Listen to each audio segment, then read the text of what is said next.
Welcome to Social Justice Wednesday. I am Social Justice Jessi. And before we get into today's super important and super upsetting topic, I have a really important announcement to make, which is that starting in December, Social Justice Wednesday is going to be a Patreon-only series. So unfortunately, you have to give money to Mindless Entertainment, which is like regular Jessi too, and like not woke Jessi. But I will be on Patreon for just $1 a month for Mindless Entertainment. You can see all of Social Justice Wednesday, all Wednesday, every Wednesday.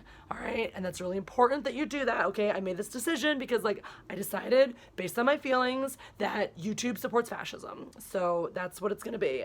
I may eventually be on Subscribestar, but, I think Subscribestar also supports fascism, so, we'll see. For now, just make sure, $1 a month. That's it. Even I can afford that, and I spend all of my free time fighting for social justice, so I don't have a lot of extra money. So anyway, if you want Social Justice Wednesday, starting in December, Patreon only. Anyway, so, like I said, today's super upsetting topic. We're going to talk about how Disney's The Fox and the Hound actually promotes segregation in society. And it's, really bad because, this is 1981. This is, post-civil rights era. We should be better than this at this point. We should be past this, and we're totes not at the time that this movie is made. So, forgive me. I did not go back and rewatch it. It's been a while because, it was too upsetting. I think you guys can really understand that, I just had to go off of my memory on this one because it's, way too triggering to go back and watch a movie that actively promotes segregation in society and racial inequality. So, I think it's, really obvious right off the get-go that that's what this film is about. I mean, you talk about, the hound and the fox, where they're two different species, they're different colors, right there. And they're, it's that childhood innocence where kids don't know the difference and they just want to be friends, but society tells them that they can't be together because they're not the same, that they're different from each other. And while the hound has this nice home with, a fire, and, yeah, he has to deal with toxic masculinity and the oppression that comes from his hunter owner and the mean hunter dog, that raises him, that's just another example of reinforcement of toxic masculinity in society. And so, that's really, really upsetting, right there in and of itself. And, obviously, the fox is more virtuous because, he represents, minority cultures who are free from a lot of the oppressiveness of institutionalized society. But they also have to, live on the land and, deal with hunters trying to kill them and stuff like that. That's, clearly a metaphor for police brutality. So, I mean, right here you have this, but, okay, this could be a really progressive, great film if it ends, happily ever after, but it totally does not. It ends with the fox and the hound having to be separated in order to live their lives, and also in a just despicable homage to toxic masculinity.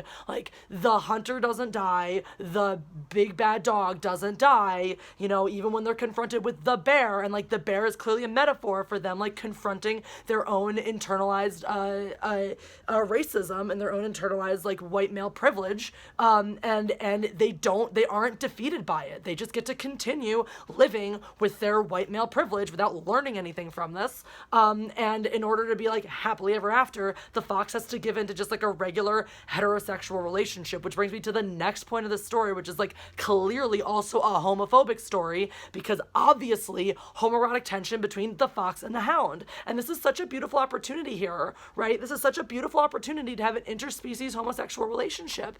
And Disney just turned its back on it just because it just wasn't ready in 1981, getting ready for the AIDS crisis, being gay was not easy at that time, and what a great opportunity it would have been. Disney just passed on that one because they just weren't ready to tell society the way it should be. Which is clearly the only way this movie could have been good is if it was actually about their interspecies homosexual relationship and the other barnyard animals and forest creatures learning how to be accepting and tolerant of that relationship. That's what this movie should have been about, clearly. And I think that Disney should really think about remaking it with that new idea in mind. I think it's time for an update, okay? So new Fox and the Hound, interspecies homosexual relationship. We need to learn how to be more accepting of these kinds of things. And don't even bring me started on the owl mom. She's such an Uncle Tom because she's totally has a black sounding voice, and she's definitely just saying this is the way society should be. She's just totally caved, and maybe it's not her fault. Maybe she's not really an Uncle Tom. Maybe she's just another victim of institutional racism, which is so violent and terrible that even a matriarch like herself is totally suppressed by it and buys into the system because she's just not strong enough to stand up for it on her own. she doesn't have any allies in this system. It's just totally not fair, okay? So, like, I think we should ban the original Fox and the Hound, okay? And we need to petition Disney to remake this movie as an interspecies homosexual relationship, okay? Because kids these days need to understand that it's okay for a fox and a hound to totally get together. Like, that's totally fine. Like, it's definitely, you know, a metaphor for being gay, and we need to know that. Like, we need that acceptance in all of our movies forever. Like, I don't think Disney should ever make a movie ever again that has a heterosexual relationship, because I think it just promotes bigotry. And like, Disney has like a lot to make up for. I think just like Disney needs to start paying its reparations for its horrifically racist moments like this movie.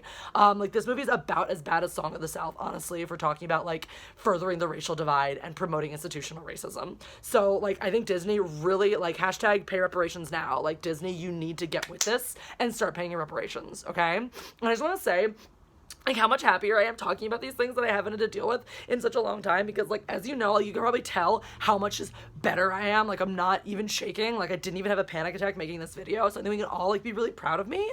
I think we all need to, like, really, I think we need to just, like, I think we just need to take a moment. I just, like, want some of your support in the comments, because, like, this is totally my safe space.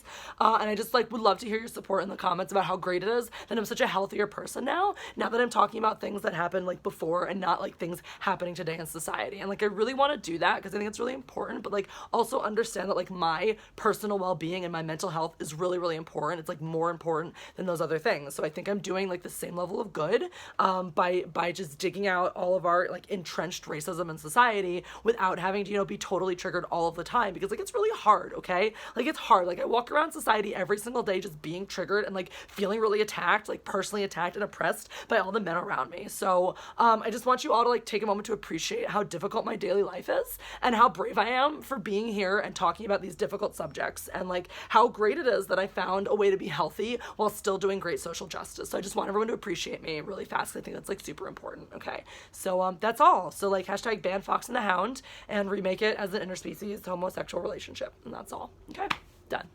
And that is all. Woof!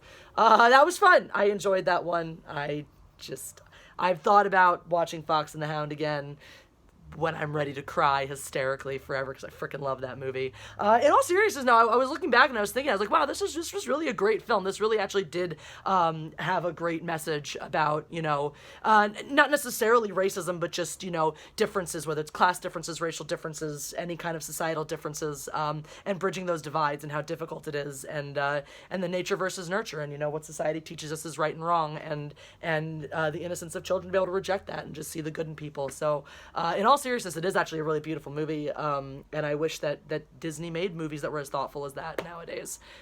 So yeah, that's Social Justice Wednesday. Again, if you want Social Justice Wednesday, next Wednesday, if I get around to making, I will be in Philadelphia, so hopefully I'll get to make one for you. But if not, starting in December, you're gonna have to go to Patreon.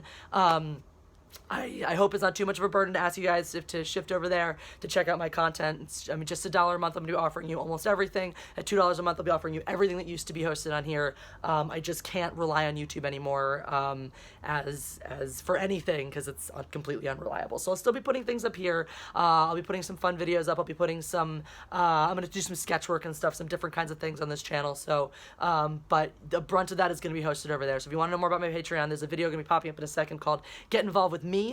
Make sure you click on that. Oh, don't forget to press the like button on this video first and foremost. Press that like button. Make sure you're subscribed so you never miss a video. And also then check out Get Involved with Me. Find out more information about my Patreon, how to join up on that.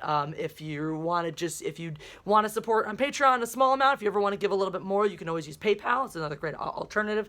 It doesn't take all of the monies like YouTube does from the super chats. And then there's also Teespring. Right now, you can click down below. You can go to my Teespring and use the promo code HANSHOT1ST. It's HANSHOT1ST for 15% off my entire catalog from now through the end of the month. So go get some awesome Mindless Entertainment merch. I got a new piece coming up really soon. I'm really excited about it.